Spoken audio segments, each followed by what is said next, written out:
למה כל הדבר הזה בכלל קשור למהפכה המשטרית? ושוב פעם, אני הולך מרקע, ואנחנו תכף נגיע לעיקר, לאן אנחנו הולכים. אז כדי להבין למה אנחנו טוענים שחוק הארנונה קשור לחוק העמותות, וחוק העמותות קשור לוועדה לבחירת שופטים, והוועדה לבחירת שופטים קשורה לתקציב המדינה, ולמה הכל קשור להכל, כדי להבין את זה, צריך לעשות שנייה שיעור באזרחות בסיסית. עכשיו אני אומר, אני מודה, ההכשרה שלי בכלל היא חשבונאות כלכלה, לימדתי הרבה שנים AI, ולא משנה, דברים לא קשורים, אבל בחודשים האחרונים, למדתי המון אזרחות מהעולם גם, ומשפט, ואני אומר לכם איך אני תופס את הדמוקרטיה, ולמה אני חושב שהכל קשור להכל. אז כדי להבין את זה, בואו נראה רגע מהם העקרונות המרכזיים בדמוקרטיה, אוקיי? ואני אומר עוד פעם, זה לא עכשיו שיעור במשפט חוקתי, אבל לנו, לאנשים של החיים עצמם, מה שנקרא. אז כמה עקרונות שאספתי במשטר דמוקרטי. העיקרון הראשון זה שלטון העם. שלטון העם, בדמוקרטיה יש שלטון העם. בחירות צריכות להיות הוגנות, הן צריכות לתת הזדמנות לכולם לבחור, והזדמנות לכולם להיבחר. זה עיקרון אחד. עיקרון שני, שסמוטריץ' מת עליו, ורוטמן מת עליו, ולוין מת עליו, זה בערך הדבר היחיד שהם למדו בשיעורי אזרחות, הרוב קובע, נכון? יש כזה עיקרון, אחד מיני רבים, אבל יש כזה עיקרון. העיקרון השלישי, זה עיקרון הסובלנות. בדמוקרטיה, אנשים צריכים לקבל ולכבד את השונה מהם, במין, בדת, באמונה, בהשקפה. העיקרון הרביעי, זכויות אדם ואזרח. בדמוקרטיה שומרים על זכויות אדם, על חופש הביטוי, ועל חופש ההתאגדות, ועל חופש התנועה, ועל כבוד האדם, ועוד ועוד ועוד ועוד. העיקרון החמישי, זה עיקרון שלטון החוק. כולם בדמוקרטיה שווים בפני החוק. העיקרון השישי, הגבלת השלטון. שלטון בדמוקרטיה מוגבל. הוא מוגבל מכל מיני מקומות, וזה גם מתחבר ללמה הכל קשור להכל. הוא מוגבל מזה שיש חוקה. הוא מוגבל מזה שאותה מדינה חברה בכל מיני אמנות בינלאומיות שמרסנות את השלטון. הוא מוגבל מהפרדת רשויות. הוא מוגבל מתקשורת, שכל הזמן מנטרת ועוקבת אחרי מה שהוא עושה, ונושכת אותו כל פעם שהוא עושה דברים לא נכונים. הוא מוגבל על ידי ארגונים אזרחיים. השלטון צריך להיות מוגבל, זה חלק בלתי נפרד, משמעותי מאוד בדמוקרטיה. העיקרון הבא, זה עיקרון הפרדת רשויות.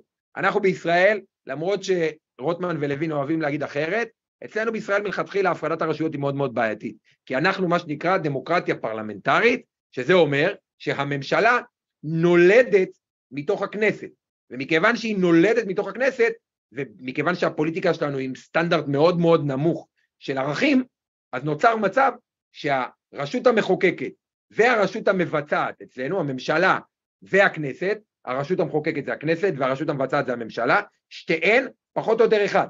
הממשלה בעצם מפעילה את הכנסת. אנחנו רואים את זה, אני ישבתי בוועדת כספים, ואתה אשכרה רואה את יו"ר הקואליציה, בא ומחלק הוראות בתוך ועדת כספים, שזה מישהו מהממשלה, שבא לחלק הוראות בתוך הכנסת. אז אצלנו גם ככה, אין הפרדה כמעט בכלל, בין הרשות המחוקקת לרשות המבצעת. וכפועל יוצא מזה, יש לנו רשות שופטת, שעומדת מול שתיהן, ולכן היא נראית כאילו חזקה, אבל אין ברירה. אז כל העיקרון הזה של הפרדת רשויות הוא מאוד מאוד חשוב בדמוקרטיה, ואצלנו מלכתחילה לוקה בחסר. עיקרון נוסף, שקיפות שלטונית. בדמוקרטיה השלטון הוא שקוף. אתה יודע לאן עובר הכסף, אתה יודע מה עושים המנהיגים שלך, הם נותנים לך דין וחשבון. אצלנו תכף נדבר. והדבר האחרון שאני מזהה בתוך דמוקרטיה, מכל הדברים שאני למדתי, זה יציבות והיגיון בחוקים. אין שרירותיות. לא באים בבוקר ואומרים, מחר כל הג'ינג'ים הולכים לכלא, או מחר כל האנשים מתחת למטר 80 יושבים בבית. יש היגיון, החוקים הם עקביים, הם לאורך זמן, לא משחקים איתם. זה העקרונות הבסיסיים בדמוקרטיה. עכשיו, איך זה נראה בממשלת הימין מלא מלא, נגיד ימין מלא מלא, יש להם קטע כזה עם מלא מלא. אז בואו נראה, עברתי עיקרון, כדי לראות מה מתוך הדבר הזה מיושם על ידי ממשלת הימין מלא מלא. אז עיקרון שלטון העם, הם רוצים לפסול רשימות ערביות, עזבו רגע מוצדק, לא מוצדק לדעתי, כי זה חלק מדמוקרטיה, אבל הם רוצים לפסול רשימות ערביות. הם רוצים למנוע מימון מפלגות מכל מיני מפלגות.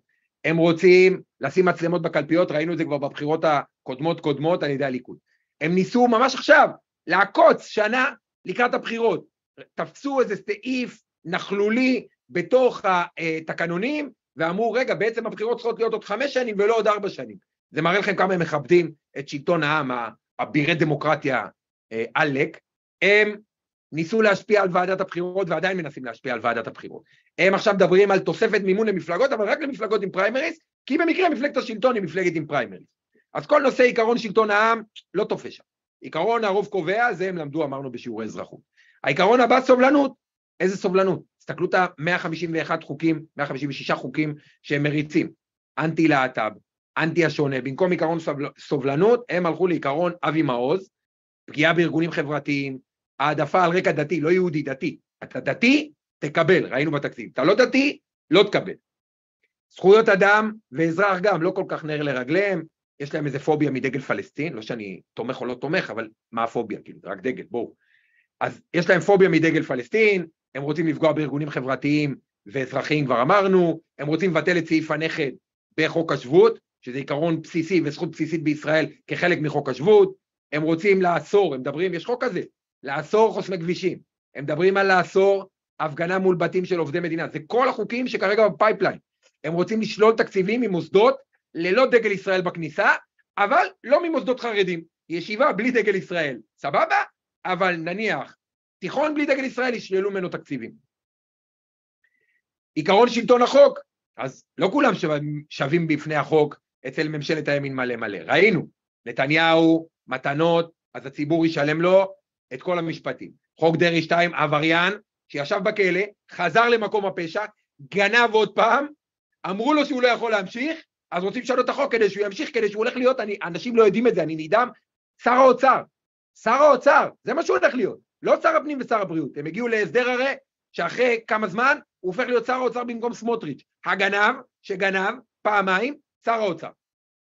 סמכויות בית הדין הרבני, גם לא חוק שווה לכולם, אנחנו חילונים, יהיה לנו חוק אחד, אבל אישה חרדית, חוק אחר לגמרי, משפיל אותה, מדיר אותה, נורא והיום. חוק הנבצרות, גם לא עיקרון שלטון החוק בדיוק, ביטול נבחרת הדירקטורים, הם רוצים לבטל את נבחרת הדירקטורים, השר במשרד המשפטים, שהשם ישמור, הוא קיבל עכשיו גם את הוועדה לאנרגיה אטומית, מר אמסלם דוד, אמסלם, אתה פה, מה העניינים? אז מר אמסלם דוד קיבל את רשות החברות הממשלתיות. למה הוא קיבל את רשות החברות הממשלתיות? מה קשור ששר במשרד המשפטים, שאחראי על הוועדה לאנרגיה אטומית, מקבל גם את רשות החברות הממשלתיות? ג'ובים. רשות החברות הממשלתיות, 70 מיליארד שקל הכנסה בשנה, מלא מינויים לדירקטורים ולמשרות וכן הלאה, דודי יסדר, אז לא עיקרון שלטון החוק ולא נעלה פילה. עיקרון הגבלת השלטון, אין פה שאלה בכלל, אמרנו, הם רוצים להחליש את כולם. עיקרון הפרדת רשויות, אמרנו, אין לנו חוקה, הם רוצים להחליש את מערכת המשפט, הם רוצים לרסק את התקשורת, הם רוצים להכפיף את המשטרה, אני מזכיר לכם, את המשטרה הם הכפיפו לבן גביר, והם רוצים להכפיף את מח"ש, שזה הגוף שחוקר את המשטרה, הם רוצים להכפיף אותו ליריב לוין, למשרד המשפטים, הם רוצים להפריט את גלי צה"ל, הם רוצים להפריט את התאגיד, הם רוצים להחליש את השלטון המקומי, ראינו עם חוק הארנונה, מה הרעיון הרי? הרעיון הוא שאף אחד לא יעמוד מולם, שהשלטון יהיה חזק, השלטון המרכזי, וכולם מתחתיו יהיו או יסמנים, או חלשים מאוד. אתה, אדון ראש העיר, אתה רוצה כסף, בוא תעלה לגביר, לאדון שר הפנים, כי הוא בממשלה, והוא יגיד לך אם אתה מקבל או לא מקבל, אז אתה תהיה שקט, כי אחרת אתה לא תקבל. אז הם רוצים להחליש, ממש לא הפרדת רשויות, וממש לא הגבלת השלטון, שקיפות שלטונית, אין פה מה לדבר בכלל, כספים, אני ישבתי בוועדת כספים לא מעט בזמן האחרון, כספים עוברים באישון לילה, הנה ראינו, עכשיו רוצים להעביר כסף לאבי מעוז, 285 מיליון שקל, לא יודעים למה, אין פירוט בכלל. ראש הממשלה לא נותן דין וחשבון לאף אחד, הוא לא נותן דין וחשבון מבחינה רפואית, הוא לא נתן דוח תצהיר בריאות כבר שנים, הוא לא נותן דין וחשבון מבחינה ציבורית, הוא כמעט ולא עונה על שאלות, אני לא מדבר בכלל על ראש הממשלה בפועל יריב לוין, אני מדבר על ראש הממשלה הפורמלי, נתניהו, יומנים ופרוטוקולים מושחרים, זאת אומרת גם בבית הזה, הם לא עומדים, וכמובן יציבות והיגיון בחוקים, אין, הכל שרירותי, כל אחד שולף מה שהוא רוצה, אפילו חוקי יסוד, שהם לכאורה, חלק מהחוקה שלנו, הם משנים על בסיס יומיומי כמעט יומיומי, כמות החוקי יסוד שהשתנו בישראל ב10 שנים האחרונות, זה יותר ממה שהחוקה האמריקאית השתנתה מיום הקמתה, תבינו את האבסורד, אז אנחנו הבנו, בעצם, שאנחנו רואים שהממשלה בכל הפעולות שלה כמעט לחלוטין, לא רוצה דמוקרטיה. היא לא רוצה דמוקרטיה. ומה קיבלנו מזה? אז קיבלנו מזה בזירה הבינלאומית, גינוי מקיר לקיר, לא מזמינים את נתניהו לבית הלבן, הוא הראש ממשלה שהכי הרבה זמן בהיסטוריה של ישראל, לא הזמינו אותו לבית הלבן מהרגע שהוא נכנס לתפקיד. והוא יושב ליד הטלפון מחכה, לא מזמינים. למה לא מזמינים? כי מבינים שהממשלה הזו היא נגד דמוקרטיה, וארצות הברית היא הדמוקרטיה הגדולה בעולם, אז זה לא הולך ביחד. וכמובן מתחילים להדיר אותנו, ראינו רק אתמול את הסיפור עם הפרופסור הזה שלא הכניסו אותו למעבדה, זו רק ההתחלה חבר'ה, זו רק ההתחלה. הם חיים בסרט שאפשר להיות סטארט-אפ ניישן ודיקטטורה ביחד, זה לא הולך ביחד.